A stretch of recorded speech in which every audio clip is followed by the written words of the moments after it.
আবু জেহেলের বাহিনী ছিল বদর যুদ্ধে এই প্রান্তে, আর মুসলিম বাহিনী এই প্রান্তে। এই দুই প্রান্তের বাহিনীর মধ্যে কারা অন্যায় করেছিল? রমজান মাস কি চেতনা নিয়ে আসলো? বিরুদ্ধে দাঁড়িয়ে যাওয়ার চেতনা নিয়ে আসলো। কথা কি বুঝতে পারছেন?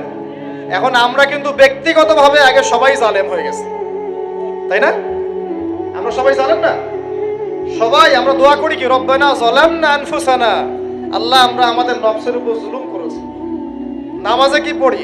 আল্লাহুম্মা ইন্নী যালামতু নাফসি, আল্লাহ আমি আমার নফসের উপর জুলুম করেছি। তার মানে প্রথম আমি নিজেই তো জালেম। আমি আপনি আমরা সবাই জালেম, আমরা সবাই নিজেদের নফসের উপর জুলুম করেছি।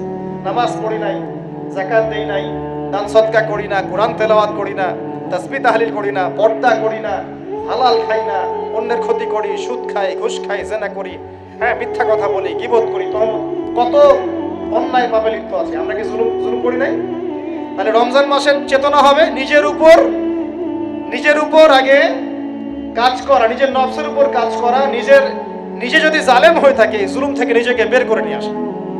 তাহলে প্রথম শিক্ষা কি ভাই? আগে আমরা নিজের নফসের উপর দেখব আমরা কি জুলুম করেছি নিজের নফসের উপরে।